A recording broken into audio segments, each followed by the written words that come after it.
అంటే ముఖ్యమంత్రి రేవంత్ రెడ్డి గారు సూత్రధారిగా, రేవంత్ రెడ్డి బామ్మర్ది సృజన్ రెడ్డి పాత్రధారిగా ఇప్పటికే 15,000 కోట్ల కుంభకోణాలు జరిగి సింగరేణిలో నైని బొగ్గు బ్లాకుల టెండర్ల వేలం ముఖ్యమంత్రికి ఉప ముఖ్యమంత్రికి మంత్రుల మధ్య వాటాలు కుదరక గొడవలు పడి ఆ విషయాలన్నీ మేము వాటాల పంపకాల విషయం మేము బయట పెడితే బీఆర్ఎస్ పార్టీ ఆ టెండర్లు రద్దు చేశారు.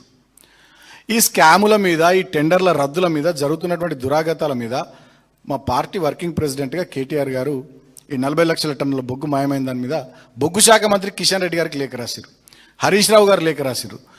మరి నిజంగానే వారికి చిత్తశుద్ధి ఉంటే వారు చేయాల్సింది ఏంది? సిబిఐ విచారణనో కేంద్ర విజిలెన్స్ సంస్థ విచారణను చేపియాలి కదా.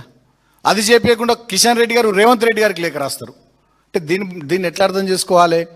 49% వాటా ఉన్నటువంటి కేంద్ర ప్రభుత్వము ఇక్కడ అవినీతి జరుగుతూ ఉంది, మీరు చర్యలు తీసుకోండి అని చెప్పి మా వాళ్ళు లేఖలు రాస్తే ఇక్కడ ఏదో జరుగుతుందట చూసుకోండి అని చెప్పి రేవంత్ రెడ్డికి కిషన్ రెడ్డి గారు లేఖ రాస్తారు. అంటే దొందే ఇద్దరు, బడే బాయ్ చోటే బాయ్, మధ్యలో మిడిల్ బాయ్ కిషన్ రెడ్డి అందరూ కలిసిపోయి ఇవాళ సింగరేణిని స్కామ్లమయం చేసిరు. సో గడిచిన ఒక 2-3 నెలలుగా సిరీస్ ఆఫ్ యాక్టివిటీస్ సింగరేణి ప్రాంతంలో బీఆర్ఎస్ పార్టీగా టీబీజీకేఎస్గా మేము తీసుకొని ఫైట్ చేస్తూ ఉన్నాం కార్మికుల పక్షాన. కాబట్టి ఇవాళ ఫేస్ సేవింగ్ కోసం తాడిచెర్ల 2 బొగ్గు బ్లాకును నామినేషన్ పద్ధతిలో సింగరేణికి అప్పచెప్పినామని హడావిడి చేస్తూ ఉన్నారు. ఒకవైపు కిషన్ రెడ్డి గారు మేమే తెచ్చినామని బట్టి గారు. నేను అడుగుతా ఉన్నా, ఇచ్చేటైన ఆయన తెచ్చేటైన మీరే అయితే జేబీ ROC 3, అదేవిధంగా శ్రావణపల్లి OC, కోయగూడెం 3, KK 6, మరి ఇవి 4 ఉన్నాయి కదా గతంలో యాక్షన్కి పెట్టినాయి. దాంట్లో 2 వేరే వాళ్ళు వచ్చి వాళ్ళు పని చేసుకుంటలే వెళ్ళిపోయారు, ప్రైవేట్ వాళ్ళు. టైం కూడా పూర్తయింది. మరి వాటిని కూడా నామినేషన్ పద్ధతిలో కేటాయించవచ్చు కదా. నేను అడుగుతా ఉన్న మంత్రి కిషన్ రెడ్డి గారిని, అడుగుతా ఉన్న డిప్యూటీ సీఎం బట్టి గారిని, మీరు తెచ్చేటోళ్ళే వాళ్ళు ఇచ్చేటోళ్ళే అయితే 3 ఏళ్ళు ఏం చేసిరు? గుడ్డిగురాల పళ్ళు దోమినరా? బీఆర్ఎస్ పార్టీ టీబీజీకేఎస్ ఇవాళ సింగరేణి ప్రాంతంలో పెద్ద ఎత్తున పోరాటం చేస్తూ ఉంటే మెడికల్ బోర్డు ఏమైంది? ఈ స్కామ్ల సంగతి ఏంది? 40 లక్షల టన్నుల బొగ్గెట్ల మాయమైంది? సింగరేణిని అదానికో అంబానికో అప్పజెప్పేటట్టు ప్రయత్నాలు జరుగుతూ ఉన్నాయి.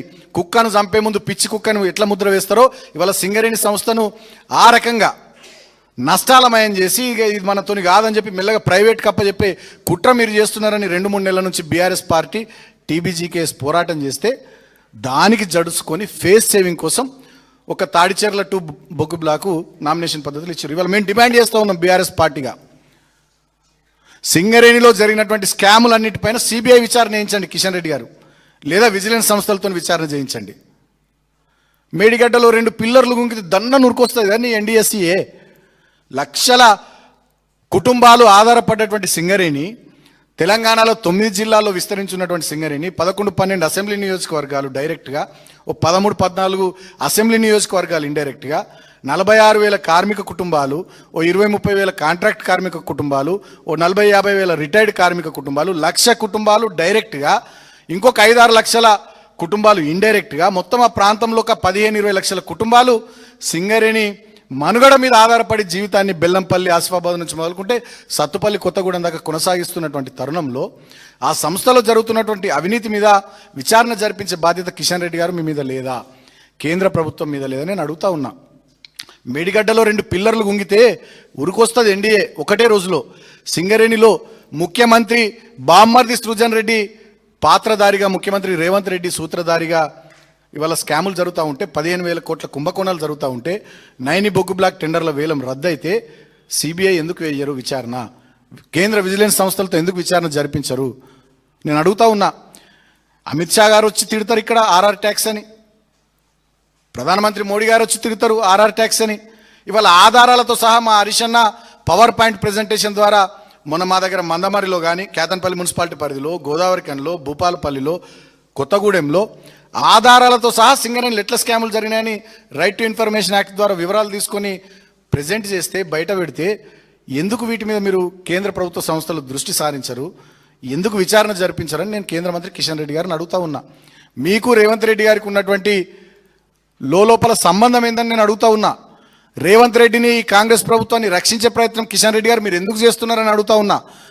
మీకు ఈ అవినీతిలో వాటా లేకుంటే, భాగస్వామ్యం లేకుంటే సిబిఐ విచారణకు సింగరేణిలో ఎందుకు ఆదేశం ఇస్తలేరు? మీరు కేంద్ర విజిలెన్స్ సంస్థల విచారణకు ఎందుకు మీరు ముందుకు వస్తలేరో ఇవాళ నేను అడుగుతా ఉన్నా. ఇవాళ సింగరేణి కార్మికులకు, తెలంగాణ ప్రజలకు అర్థమైపోయింది. కిషన్ రెడ్డి గారు, రేవంత్ రెడ్డి గారు బాయి బాయి.